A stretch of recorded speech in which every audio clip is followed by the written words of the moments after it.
Assalamualaikum warahmatullahi wabarakatuh. Waalaikumsalam warahmatullahi wabarakatuh. Terima kasih atas kedatangannya Bapak Ibu Guru sebagai peserta anggota CGP Angkatan 9 dan Bapak Ibu Guru yang mengikuti diseminasi hari ini. Pertama-tama saya ucapkan syukur alhamdulillah atas limpahan rahmat serta hidayah yang Allah berikan untuk kita semua, sehingga kita dapat berkumpul hari ini dalam acara diseminasi mengembangkan budaya positif di sekolah. Sebelum kita mulai, marilah kita menyanyikan lagu Indonesia Raya sebagai tanda nasionalisme kita terhadap bangsa Indonesia.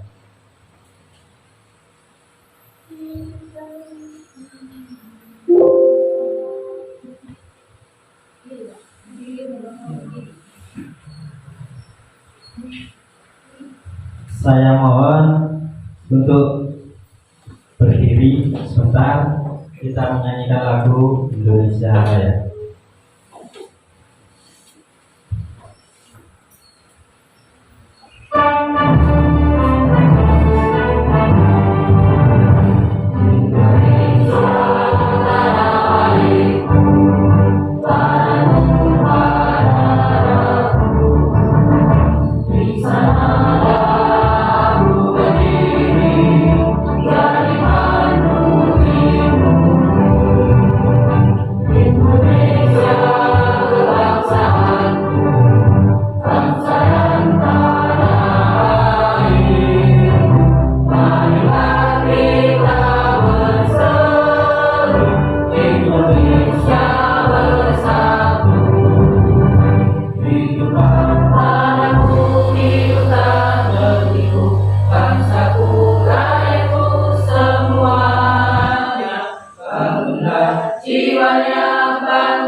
Indonesia Raya, merdeka, merdeka, hiduplah Indonesia Raya. Indonesia Raya, merdeka, merdeka, tanahku, negeriku yang ku cinta. Indonesia Raya, merdeka, merdeka, hiduplah Indonesia Raya. Terima kasih. Silakan untuk duduk kembali.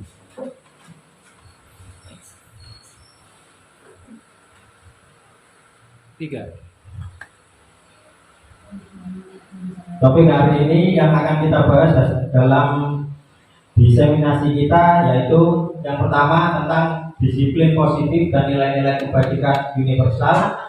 Yang kedua, teori motivasi, hukuman dan penghargaan serta restitusi. Yang ketiga, keyakinan kelas. Yang keempat, kebutuhan dasar manusia dan dunia berkualitas. Yang kelima, 5 posisi kontrol. Dan yang keenam, segitiga restitusi.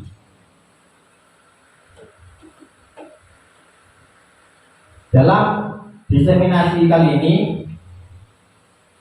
kita membuat usulan kesepakatan, yaitu yang pertama, hadirkan kesadaran diri dan empati pada kegiatan. Yang kedua, silakan mendiskusi hal-hal yang kurang dimengerti. Yang ketiga, keluarkan ide, pemikiran, dan rasa ingin tahu. Yang keempat, catat hal-hal penting dalam kegiatan kita hari ini. Sebelum kita melakukan atau kita membahas tentang materi diseminasi kita, yang pertama saya akan mengajukan pertanyaan pemantik. Kita tentukan nanti dengan menyetujui atau tidak setuju. Di sini yang pertama, contoh kasusnya hukuman dapat mendisiplinkan anak. Kira-kira bisa disetujui atau tidak setuju? Tidak setuju. Tidak setuju. Karena di situ jelas ada kata hukuman. Yang kedua, pemberian hukuman dengan hal positif seperti membaca atau membersihkan halaman sekolah dapat meningkatkan disiplin anak. Setuju atau tidak setuju? Tidak setuju. Tidak setuju. Yang ketiga, memberi penghargaan dapat meningkatkan motivasi belajar anak. Setuju atau tidak setuju? Tidak setuju. Tidak setuju. Ya. Berikutnya tentang perubahan paradigma. Di sini kegiatannya ada contoh kegiatan yang mungkin akan bisa merubah gambaran kita tentang sesuatu hal. Misal, contoh di sini ada dua anak A dan B. Yang pertama, anak A di sini mempunyai sebuah secari kertas yang di situ dituliskan atau benda ini sangat berharga buat dia. Lalu anak ini menggenggam sekuat tenaga, dan anak yang B akan merebutnya. Nah, kira-kira apa yang akan terjadi jika anak A dan B ini saling ingin menguasai? Kira-kira bagaimana? Mempertahankan. Iya, pasti mereka akan bertengkar karena sama-sama ingin mempertahankan apa yang jadi milik. Ya, di situ anak B mencoba dengan sekuat tenaga dengan berbagai cara untuk meminta Anda memberi benda tersebut. Anak B berusaha untuk membujuk atau mengancam, menghardik, merayu, menyuap, dan apa saja agar dapat membuka kepala tangan. Nah, di sini adalah kemungkinan yang akan terjadi jika anak ini saling mempertahankan apa yang jadi miliknya. Nah, di sini nanti juga yang akan kita rubah pengertiannya. Yang pertama, kita akan mempelajari tentang disiplin positif dan nilai-nilai kebajikan universal.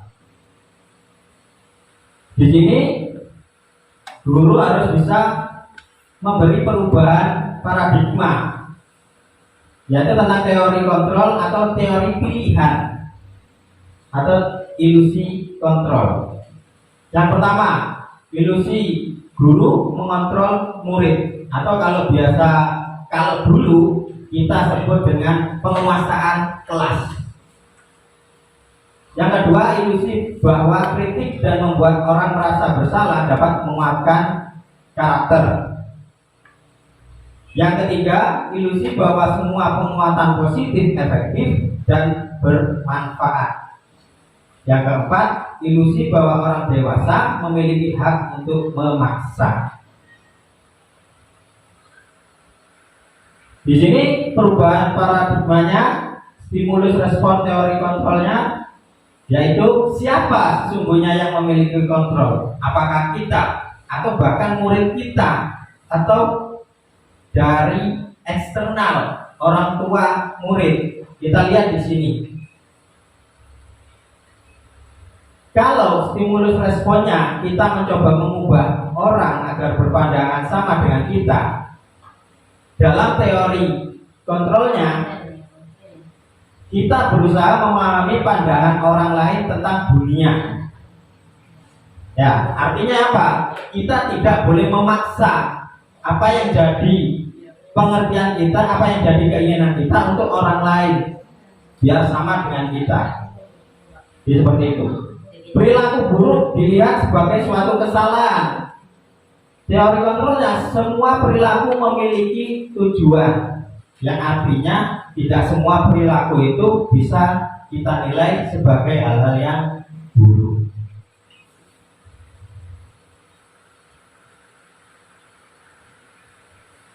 Menurut Dr. William Glasser,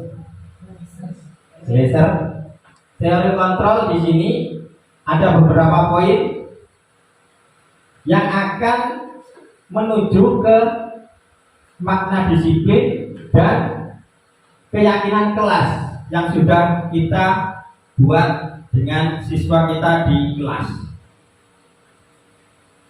Tentunya kita harus mengerti apa saja kebutuhan siswa. Kebutuhan siswa itu yang mendasar sama dengan kebutuhan dasar manusia. Di sini yang pertama bertahan hidup, penguasaan, kasih sayang dan rasa, diterima kesenangan dan kebebasan. Dari 5 kebutuhan dasar manusia ini nanti akan mengerucut ke keyakinan kelas itu sendiri dalam teori kontrolnya. Nah, dalam teori motivasinya di sini kita menemukan 3 fase. Yang pertama untuk menghindari hukuman, itu berupa motivasi ekstrinsik, dan untuk mendapatkan imbalan itu juga motivasi ekstrinsik, artinya motivasi yang datang dari luar. Sedangkan untuk menghargai diri sendiri termasuk motivasi intrinsik yang ada dari dalam diri sendiri. Apa makna disiplin? Jelas, kita sering menanamkan ini, kata disiplin ini kepada murid kita. Sedangkan kita sendiri kemungkinan tidak tahu dasar kata disiplin itu seperti apa. Sebetulnya disiplin di sini berasal dari kata Latin atau bahasa Latin disiplina, yang artinya belajar. Makna asal dari kata ini berkonotasi dengan disiplin diri dari murid-murid sesuai yang disebutkan oleh Socrates dan Plato. Disiplin diri membuat orang menggali potensinya menuju sebuah tujuan apa yang dihargai. Namun dalam budaya kita, makna kata disiplin ini berubah menjadi sesuatu yang dilakukan seseorang pada orang lain untuk mendapatkan kepatuhan. Kecenderungannya akhirnya adalah menghubungkan kata disiplin dengan ketidaknyamanan, bukan dengan apa yang kita hargai atau pencapaian suatu tujuan yang mulia. Nilai-nilai kebajikan universal di sini adalah sifat-sifat positif manusia yang merupakan tujuan mulia yang ingin dicapai setiap individu. Di sini nilai-nilai tersebut meliputi bersifat universal dan bahasa, agama, maupun latar belakang. Setiap perilaku atau perbuatan memiliki suatu tujuan. Dengan mengaitkan nilai-nilai kebajikan yang diyakini seseorang, maka motivasi intrinsiknya akan terbangun sehingga menggerakkan motivasi dari dalam untuk dapat mencapai tujuan mulia yang diinginkan. Nah, dalam penerapannya kita biasanya mengenalkan pada siswa kita tentang pembelajaran dengan profil pelajar Pancasila. Yaitu yang pertama beriman bertakwa kepada Tuhan Yang Maha Esa dan berakhlak mulia.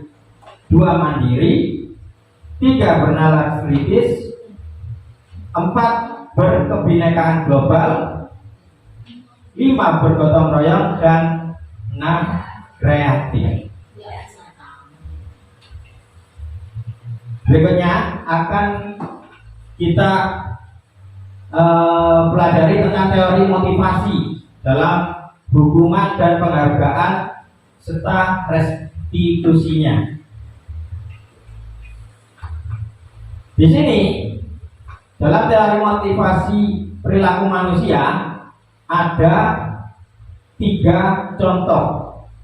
Yang pertama, untuk menghindari ketidaknyamanan atau hukuman, apa yang akan terjadi apabila saya tidak melakukannya? Yang dimaksud di sini adalah jika seorang tidak melakukan hukuman atau tindakan punishment, apa istilahnya, hukuman ya. Di situ itu adalah salah satu motivasi dari luar atau motivasi eksternal. Yang kedua, untuk mendapatkan imbalan dari orang lain atau institusi.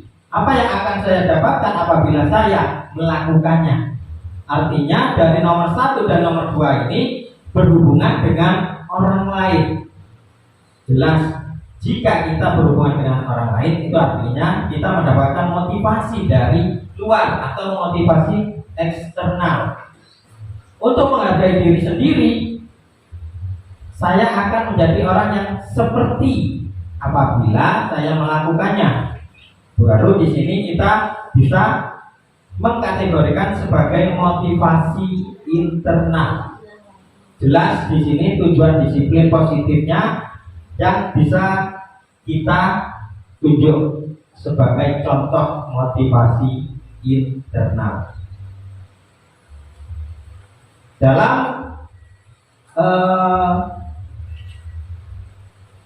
keteladanan Ki Hadam Dewantara sudah dijelaskan dalam modul kemarin, yaitu tentang merdeka. Merdeka di sini artinya tidak hanya terlepas dari perintah, akan tetapi juga cakap buat memerintah diri sendiri.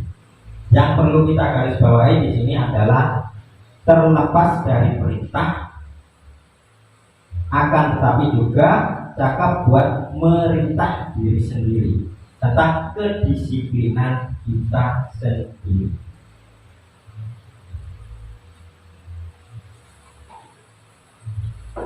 Yang pertama di sini dihukum oleh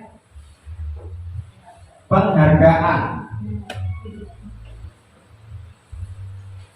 Jelas di sini akan berpengaruh jangka pendek dan jangka panjang.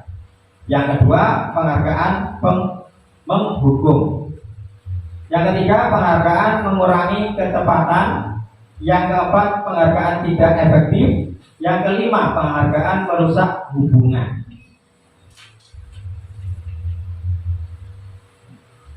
Dihukum oleh penghargaan. Yang pertama, penghargaan menurunkan kualitas. Yang kedua, penghargaan mematikan kreativitas. Dan yang ketiga, penghargaan mengurangi motivasi intrinsik dalam diri seseorang. Baik, saya mohon Bapak Ibu untuk melihat contoh kasus dalam tindakan guru di sini. Kita tentukan dari tindakan guru yang ada di tabel di depan, termasuk hukuman atau konsekuensi. Yang pertama, murid disuruh untuk mencatat 100 kali di dalam buku kalimat, saya tidak akan terlambat lagi. Termasuk hukuman atau konsekuensi. Hukuman. Ya, jelas di sini hukuman. Nomor 2, lari mengelilingi lapangan basket 2 kali karena terlambat hadir di sekolah. Hukuman. Yang ketiga, murid diminta untuk push up 15 kali karena tidak menggunakan masker di sekolah. hukuman. Yang keempat, menggantikan kertas tugas teman yang telah dicoret-coret. Konsekuensi. Artinya kita harus bertanggung jawab untuk mengganti. Yang kelima, membersihkan tumpahan air di meja tulis karena tersenggol pada saat belajar. Konsekuensi. Murid disuruh untuk mengenakan sepatu seharian di sekolah. Hukuman. Dan yang terakhir, tadi mengelilingi lapangan basket 2 kali karena terlambat 10 menit untuk pelajaran PJOK. Konsekuensi. Kita lihat jawabannya. Tangan dari iya, jelas di sini ya. Yang masuk konsekuensi yaitu kegiatan di mana kita harus tanggung jawab akan apa yang sudah kita lakukan pada seseorang atau pada orang lain. Di sini kita lihat perbedaan hukuman dan konsekuensi. Hukuman dan konsekuensi di sini jelas. Yang pertama, sesuatu yang menyakitkan harus terjadi jika itu berupa hukuman. Sedangkan konsekuensi, sesuatu harus terjadi. Artinya kalau hukuman mungkin dengan fisik ya, dengan fisik sesuai dengan yang nomor 2 membuat anak sakit, itu berhubungan dengan fisik. Sedangkan yang konsekuensi tidak nyaman dalam jangka pendek, maksudnya karena dia dihukum harus mengganti, seperti contoh yang di depan tadi.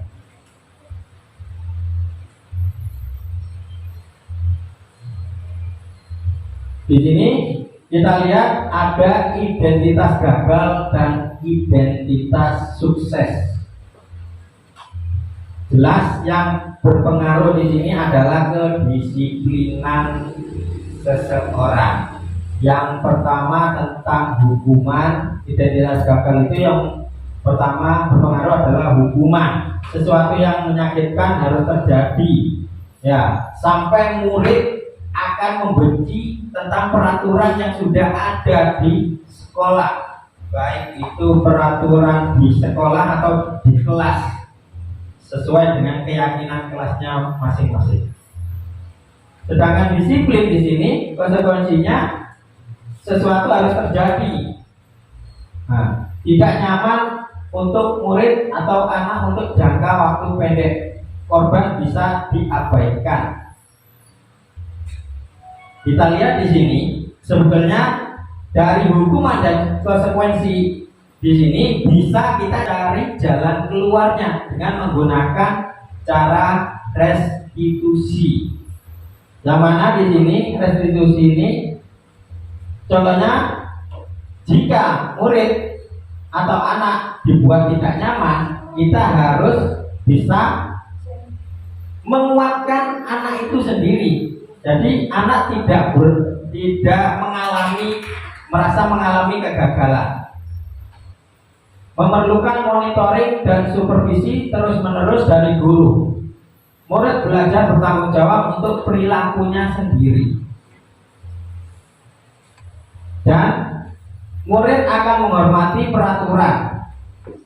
Restitusinya, murid akan menghormati dirinya dan orang lain.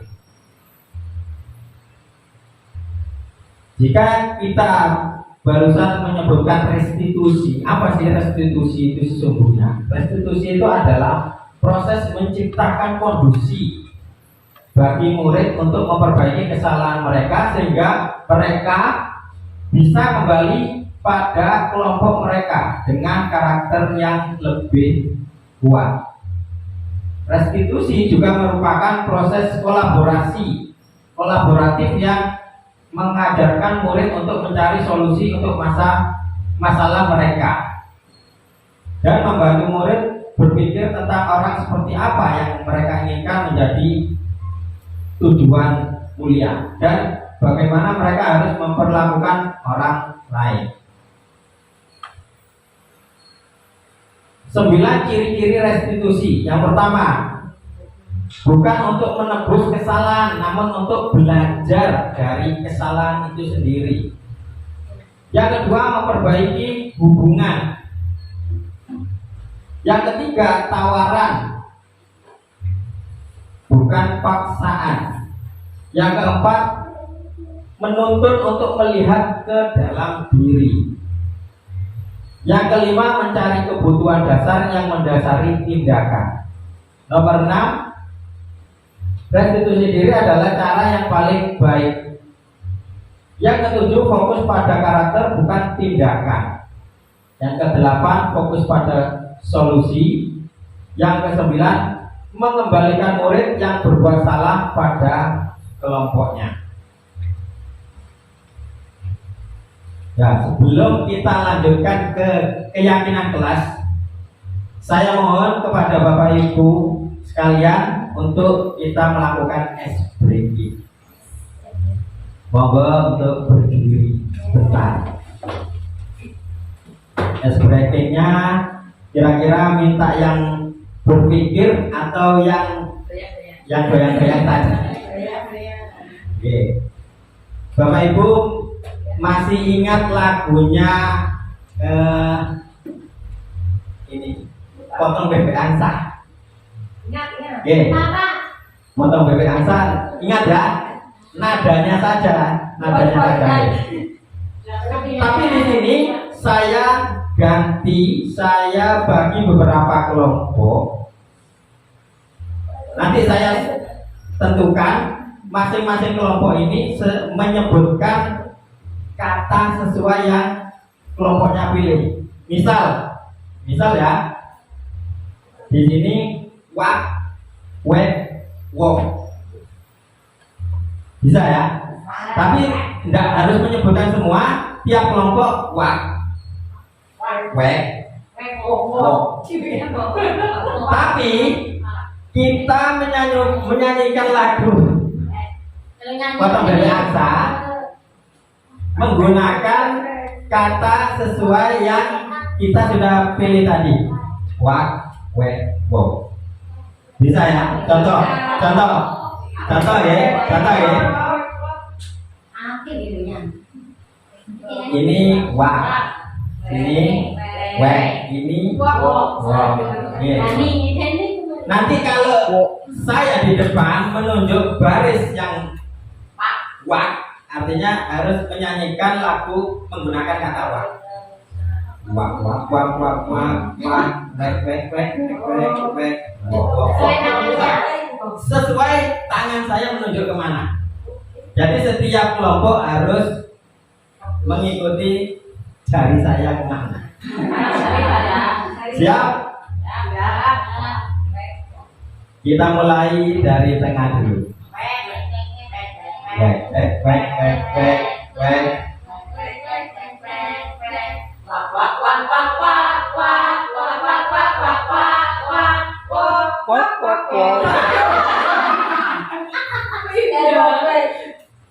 Tolong fokus pada jari saya.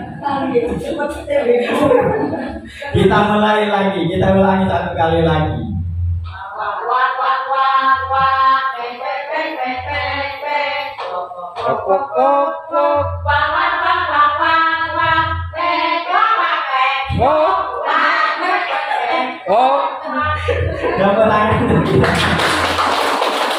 Terima kasih, kita tidur lagi.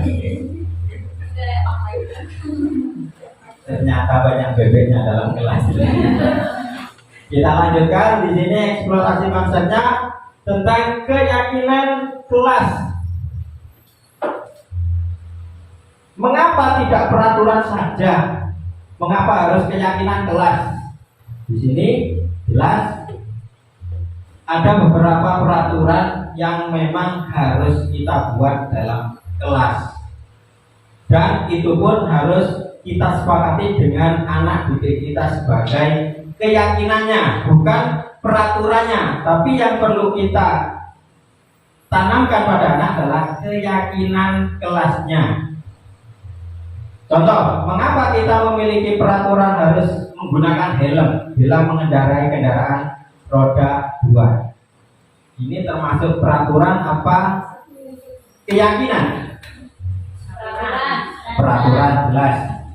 Nah, yang kedua, mengapa kita memiliki peraturan 3M? Menggunakan masker, mencuci tangan, dan menjaga jarak 1,5 meter. Peraturan apa keyakinan? Peraturan.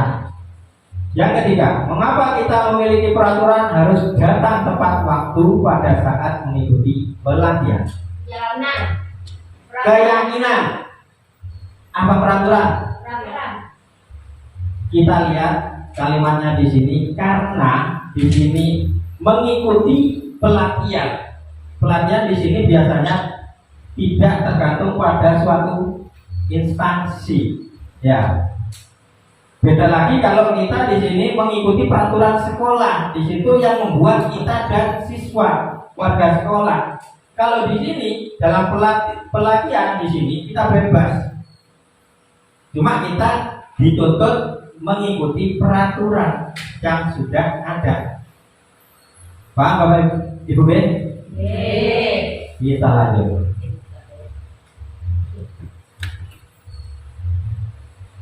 Kira-kira dari dua gambar di depan ini, mana yang merupakan keyakinan kelas?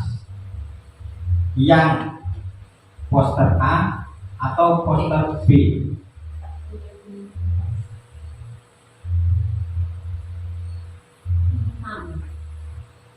Yang mana? Ya, jelas yang pertama. Ya, di situ kita harus menanamkan, meyakinkan pada siswa kita datang harus tepat waktu, karena itu merupakan salah satu kedisiplinan, dan mengucapkan salam. Yang kedua, menjaga kebersihan sekolah. Yang ketiga, berdoa sebelum dan sesudah kegiatan. Yang keempat, aktif dalam pembelajaran. Dan yang kelima, jelas tertib. Sedangkan yang poster B, kami guru dan murid yang saling menyayangi. B, kami murid yang semangat belajar. Yang C, kami murid yang peduli dengan teman. Dalam kegiatan pendalaman keyakinan kelas di sini terdapat dua tabel T dan Y, di mana masing-masing sini di tabel ini mempunyai arti yang berbeda. Jelas yang pertama, hormat. Kami meyakini bahwa sangat penting untuk menghormati semua orang dan barang milik orang lain. Dua, bekerja. Kami meyakini bahwa sangat penting mengerjakan pekerjaan mengikuti yang telah ditugaskan. Yang tiga, diterima dan dimiliki. Kami meyakini bahwa sangat penting untuk merasa diterima pada suatu kelompok dan saling peduli satu dengan yang lain.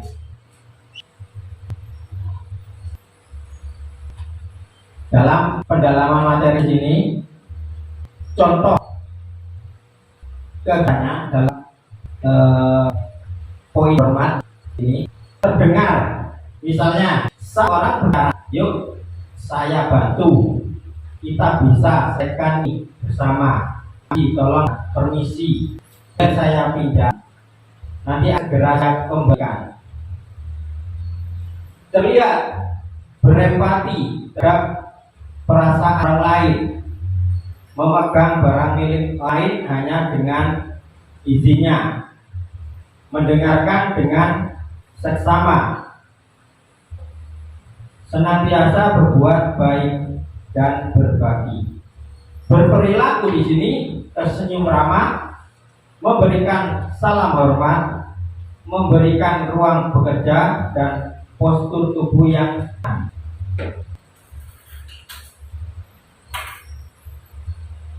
Dari yang kita pelajari di tadi, coba kita tentukan dari tabel di depan ini. Di sini ada beberapa peraturan. Kita golongkan sesuai keyakinan kelasnya. Yang pertama, selalu kembalikan buku ke tempatnya. Kira-kira kita memposisikan keyakinan kelas sebagai apa? Tanggung jawab. Bertanggung jawab. Yang kedua, dilarang mengganggu orang lain. Menghormati. Yang ketiga, hadir di sekolah 15 menit sebelum pembelajaran dimulai. Disiplin. Dilarang menggunakan narkoba. Kesehatan. Bergantian atau menunggu giliran. Disiplin.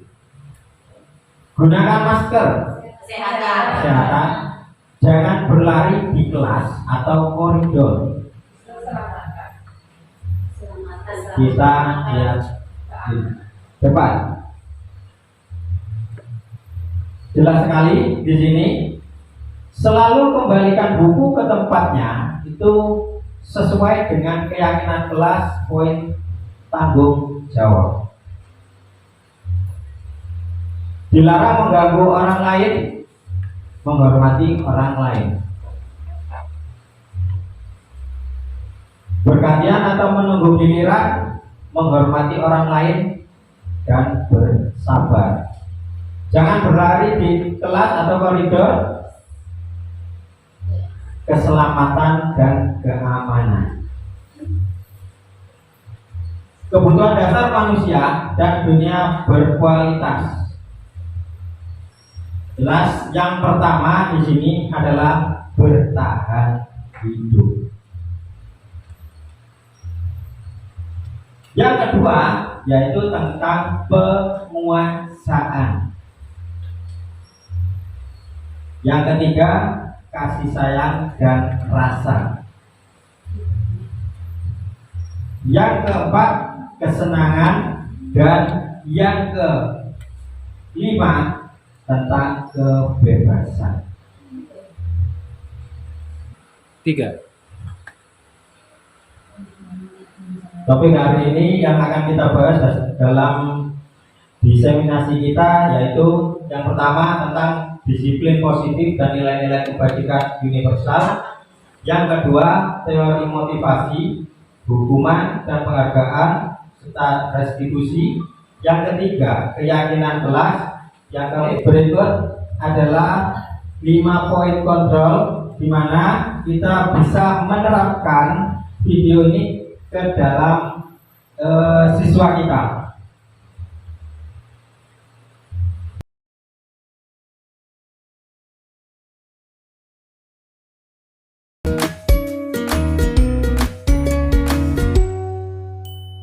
Salam bahagia Ibu dan Bapak guru hebat. Dalam penerapan disiplin positif restitusi, salah satu program yang dikembangkan adalah 5 posisi kontrol. 5 posisi kontrol dalam restitusi adalah proses perjalanan seorang pendidik agar dapat mengenali dirinya. Pada video kali ini, kita akan membahas tentang 5 posisi kontrol yang dikembangkan oleh Diane Gosson dan contoh penerapannya.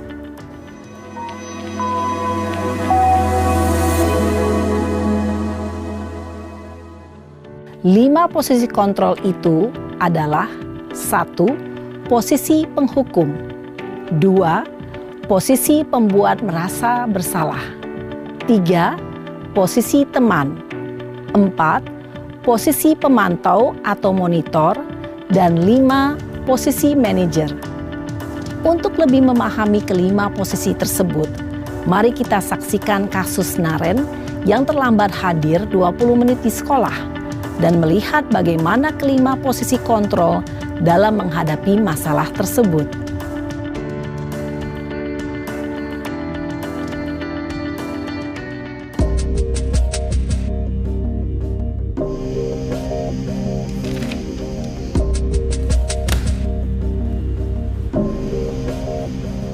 Naren!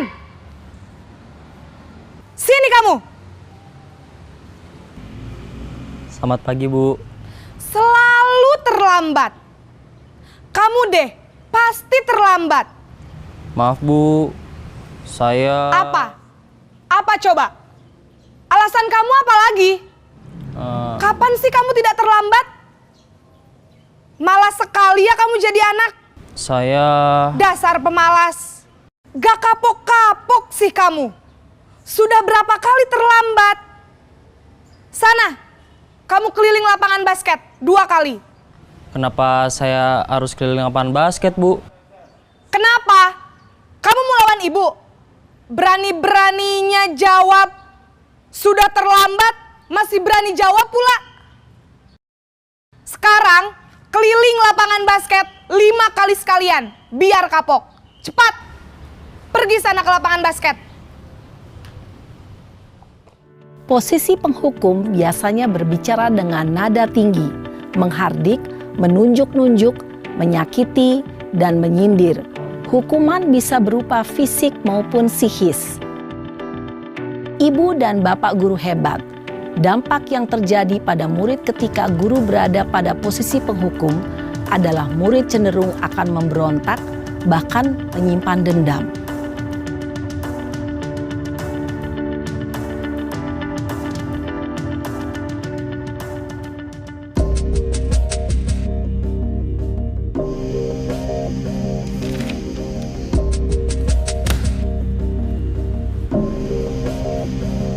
Naren!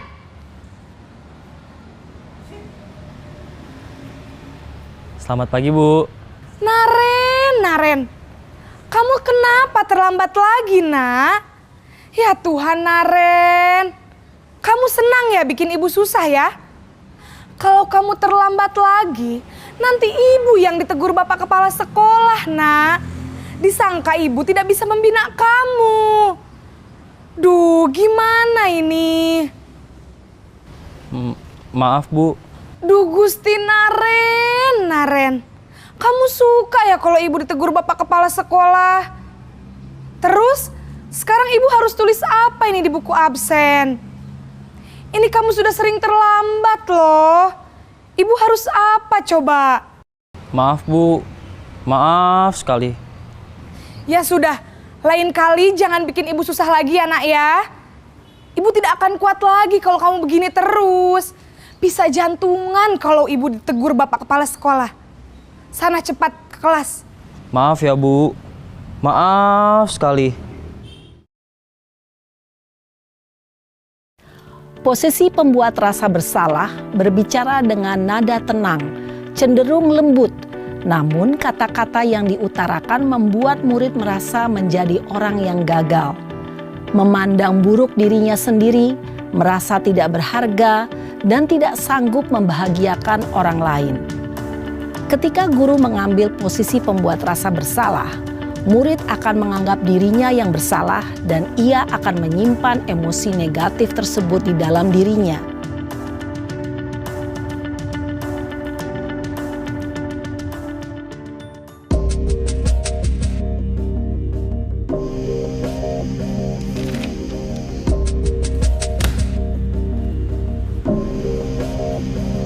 Naren!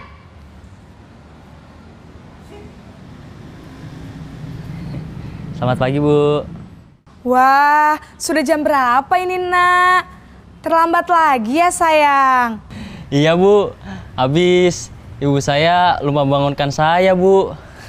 Kamu malah menyalahkan ibu kamu. Kamu bukannya anak yang larinya paling kenceng. Kok terlambat sih? Iya, Bu. Saya memang terlambat bangun tadi. Jadi, biarpun saya lari kencang, tetap gak kekejar, Bu. Ya sudah sana, nanti lain kali larinya lebih kenceng lagi ya. Biar gak terlambat lagi. Bikin seneng ibu, demi ibu. Bisa kan? Bisa lah, Bu. Ya sudah sana masuk kelas. Ibu beresin urusan absen kamu. Kamu ini ada-ada saja. Dalam posisi teman, guru berbicara dengan nada suara ramah, akrab, cenderung bersenda gurau untuk menjaga suasana tetap santai. Murid akan merasa senang aman, dan akrab dengan guru. Identitas yang tercipta adalah identitas sukses atau berhasil. Namun, perlu diingat, karena ini masih dorongan eksternal, maka ada faktor ketergantungan dari murid kepada orang tertentu. Di sini, guru absennya, sehingga di lain waktu, murid bisa berperilaku baik, namun hanya kepada orang-orang tertentu saja.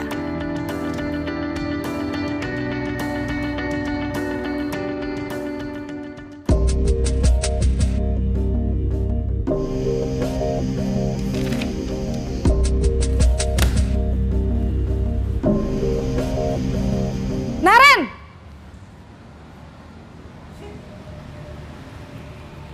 Selamat pagi, Bu. Naren, apa peraturan sekolah kita tentang jam berapa kita harus masuk sekolah, nak?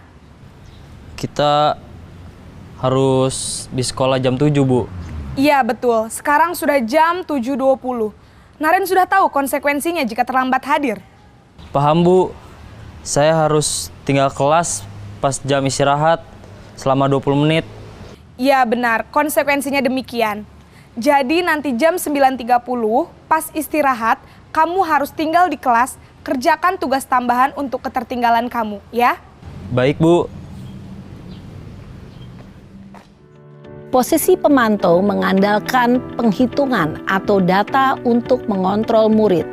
Guru mengarahkan murid berdasarkan peraturan dan konsekuensi. Seorang pemantau menunjukkan bahasa tubuh dan ekspresi wajah yang datar dan cenderung formal.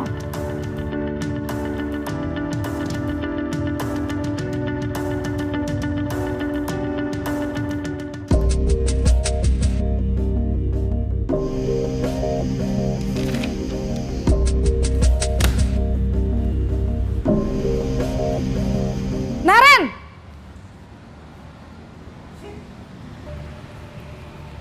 Selamat pagi, Bu. Selamat pagi, Naren. Maaf, Bu. Saya terlambat. Iya, sekolah masuknya jam 7, sekarang sudah jam 7.20. Jadi sekarang bagaimana ini, Naren? Maaf, Bu. Saya lupa setel alarm saya semalam. Baiklah, menurut kamu, keyakinan sekolah yang mana yang perlu kamu tingkatkan? Menghargai diri sendiri dan orang lain mungkin ya, Bu. Setuju. Jadi, apakah Naren meyakini prinsip saling menghormati tersebut? Iya, Bu. Saya meyakininya. Apakah Naren bersedia memperbaiki masalah keterlambatan ini? Bersedia, Bu. Bagaimana kamu akan perbaiki masalah keterlambatan ini? Saya akan coba untuk tidak lupa menyetel alarm saya, Bu. Baik, kalau Naren lupa menyetel alarm di rumah, ada orang yang kira-kira bisa bantu mengingatkan tidak? Ada, Bu. Kakak saya, Kak Ema. Ada lagi selain Kak Ema? Selain Kak Ema, ada ibu saya.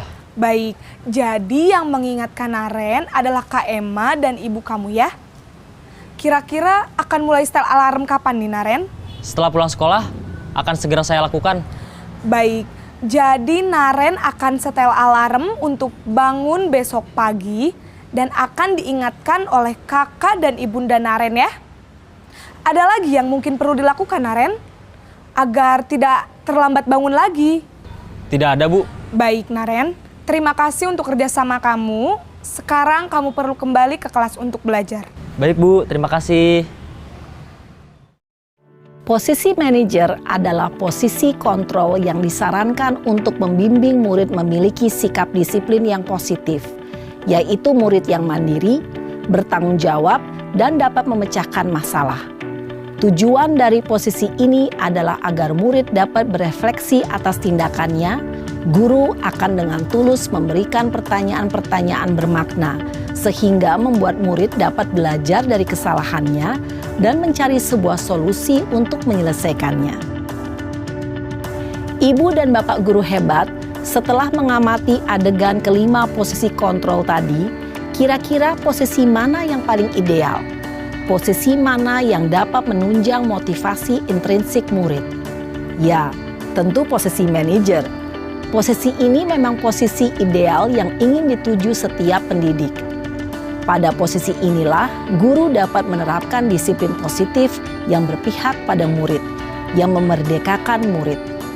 Perjalanan seorang pendidik tentunya tidak mudah untuk sampai pada posisi seorang manajer.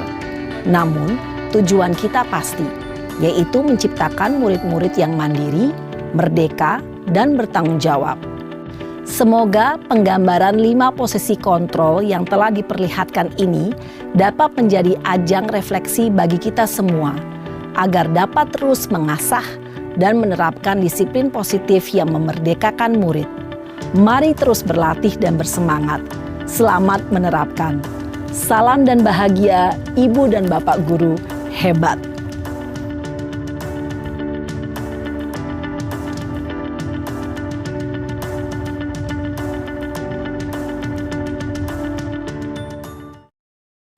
Tentang video 5 posisi kontrol yang sudah dicontohkan di video tadi, ya.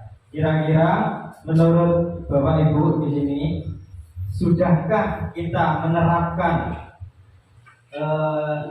salah satu dari posisi kontrol di sini di sekolah? Mungkin ada yang sudah menerapkan di sekolah. Ada? Jadi oh ya penghukum. Penghukum mungkin ya, yang biasa kita lakukan kalau di sekolah mungkin penghukum, membuat orang merasa bersalah selama ini. Ya, kita belum ke tahapan menjadi teman, pemantau, dan bahkan manajer. Lah, perlunya kita diseminasi sekarang ini, ya hari ini, kita bisa merubah yang tadinya kita jadi penghukum dan pembuat orang merasa bersalah, itu menjadi teman, menjadi pemantau, apalagi kita bisa menjadi seorang manajer, ya, yang nantinya akan memberi efek yang sangat baik untuk murid kita.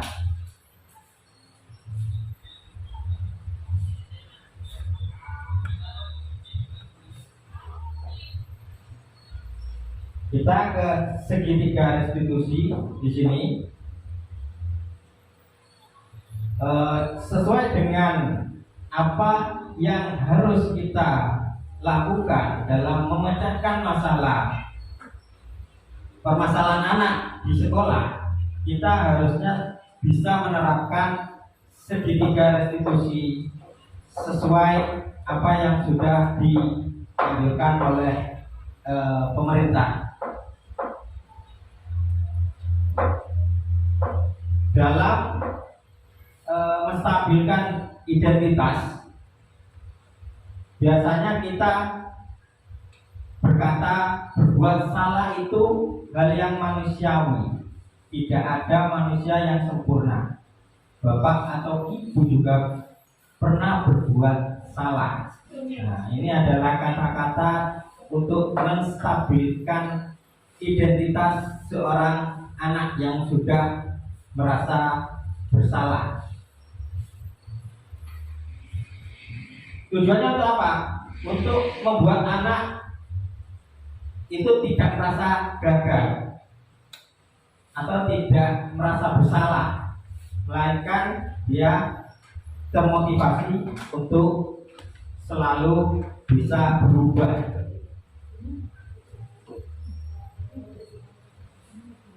Yang kedua, validasi kebutuhan di sini. Atau biasanya kita kalau menerapkan pada siswa itu, kalimat yang biasa kita gunakan itu, kamu bisa saja kan melakukan hal yang lebih buruk, tapi kamu tidak melakukannya. Kamu pasti punya alasan mengapa melakukan apa yang penting bagi kamu. Di sini kita membantu murid mengenali basic need, kebutuhan dasar yang ingin dipenuhinya ketika melakukan kesalahan itu. Pada dasarnya, setiap tindakan manusia tujuannya adalah memenuhi basic needs. Apakah itu power, freedom, love, and belonging, fun, atau survival?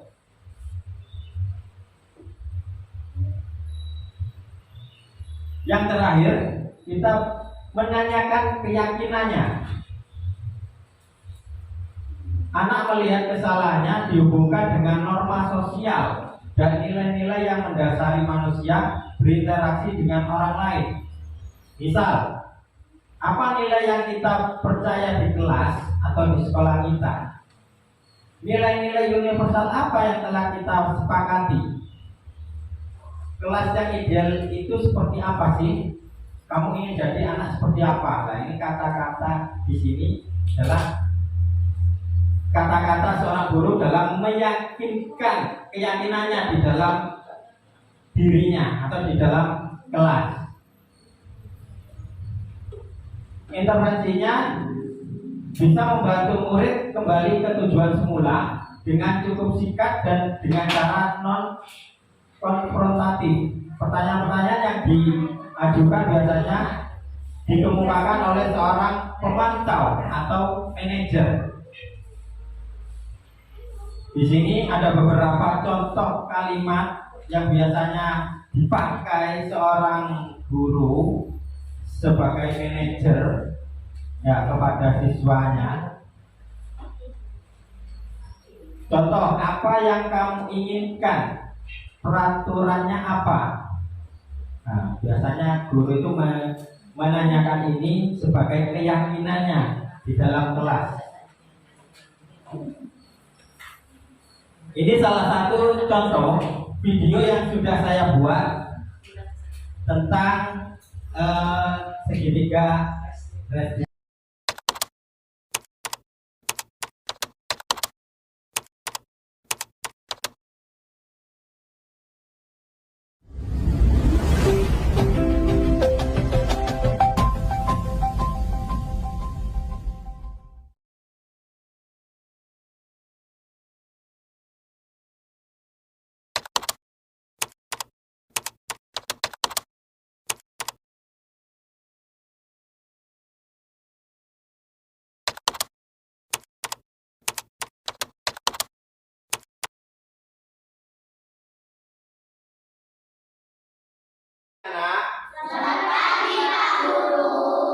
Baik, untuk memulai pelajaran kita hari ini, kita berdoa dulu ya. Silakan ketua kelas untuk memimpin doa.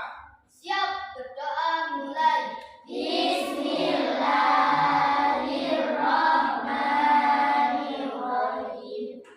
Alhamdulillahirabbil alamin. Ar-Rahmanirrahim. Maliki yaumiddin.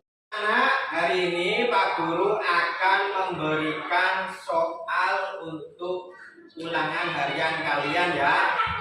Kira-kira sudah siap untuk ulangan hari ini? Siap. Pak Guru bagikan soalnya.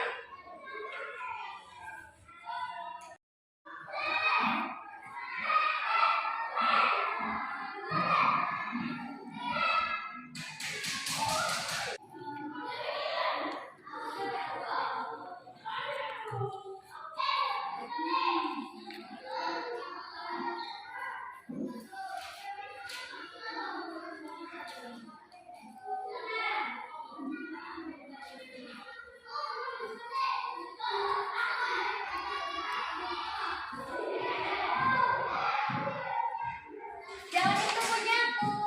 Siapa yang itu punyaku? Aku cuma lihat. Pak Guru, Alvin yang itu punyaku, Pak Guru.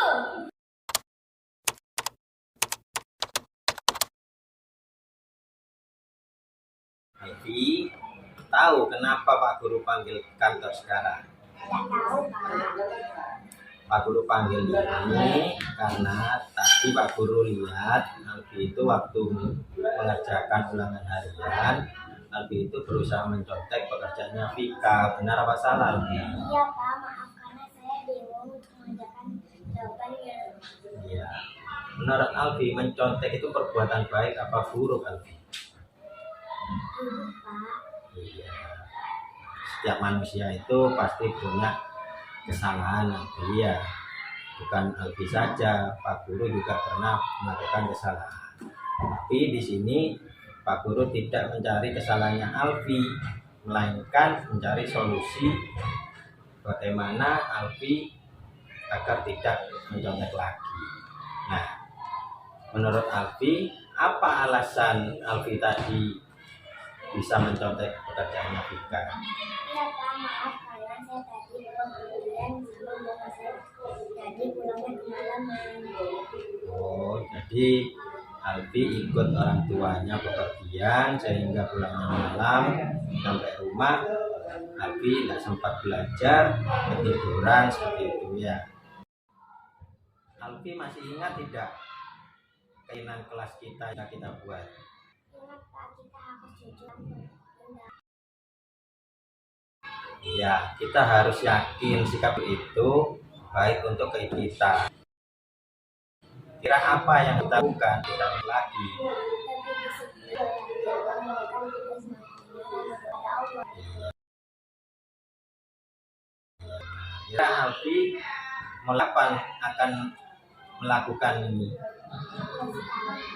Iya, baik. Alfi harus lebih giat, disiplin belajar, dan bisa mengerjakan tugas sesuai kemampuan sendiri, dan tidak lupa berdoa kepada Allah Subhanahu wa Ta'ala. Ya, baik. Alfi terima kasih. Pak Guru harapkan Alfi bisa lebih giat belajar lagi. Terima kasih.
Tahu tidak kenapa Pak Guru panggil ke kantor sekarang?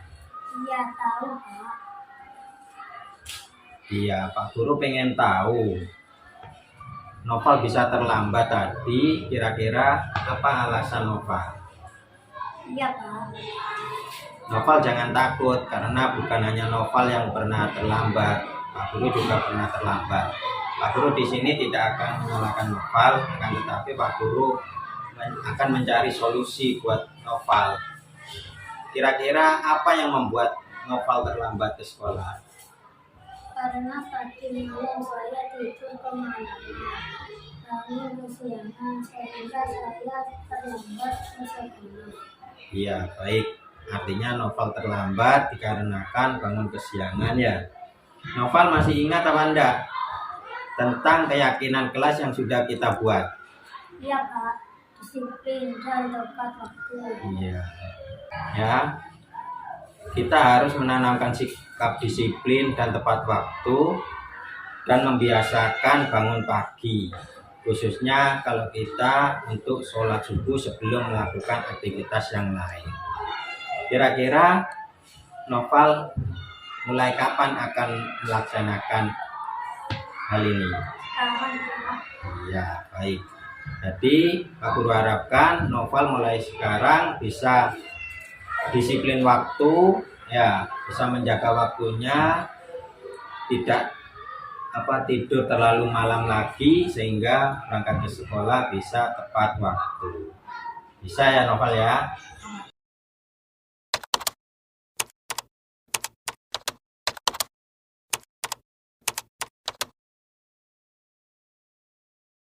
Warahmatullahi wabarakatuh. Saya Alfi. Saya senang sekali bisa belajar menyelesaikan masalah saya sendiri dengan praktik segitiga restitusi. Warahmatullahi wabarakatuh. Saya Noval. Senang sekali bisa belajar memahami dan mencari solusi untuk permasalahan saya sendiri.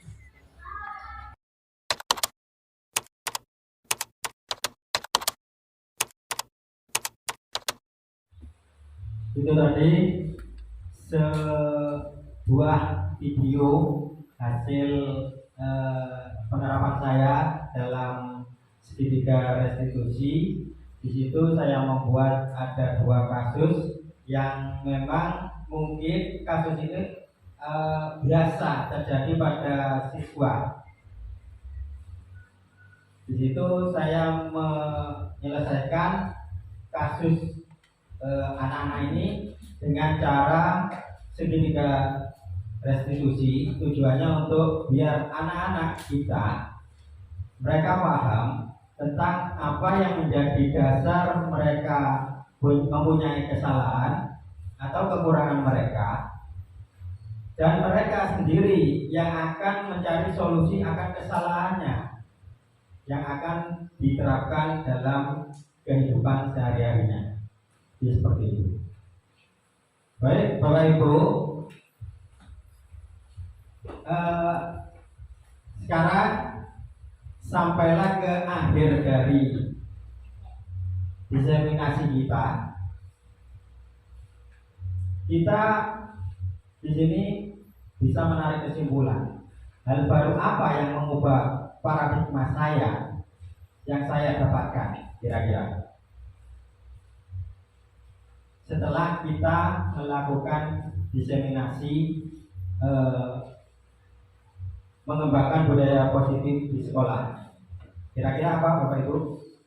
Hal baru apa yang mengubah paradigma saya yang saya dapatkan hari ini? Mengerti akan posisi 50 kontrol. Ya, salah satunya kita belajar materi tentang 5 posisi kontrol.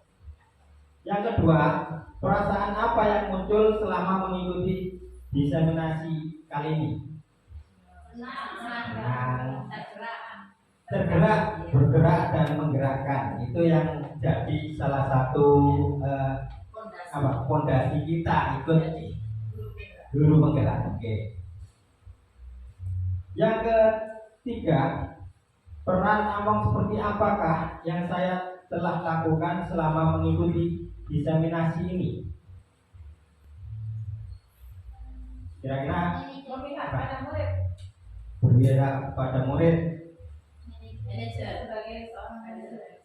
Ya, sebagai seorang manajer dalam melakukan pemecahan masalah. Jadi seperti itu. Yang keempat, saya akan menjadi among yang seperti apa setelah mengikuti diseminasi hari ini. Memposisikan diri sebagai seorang manajer. Iya. Yang kita akan ubah. Tadinya kita cuma bisa menghukum dan memberi rasa berat kepada siswa. Kita akan berubah tadinya memberi hukuman, memberi rasa bersalah pada siswa. Kita merubah jadi bisa menjadi teman mereka dan bisa bertindak sebagai manajer dalam menyelesaikan masalah di sekolah. Baik Bapak Ibu, sekian pemaparan diseminasi kali ini dari saya. Saya harapkan apa yang sudah kita pelajari kita akan bisa terapkan di sekolah kita masing-masing, dan apa yang sudah kita pelajari menjadi ilmu yang barokah untuk kita semua. Amin. Sesuai dengan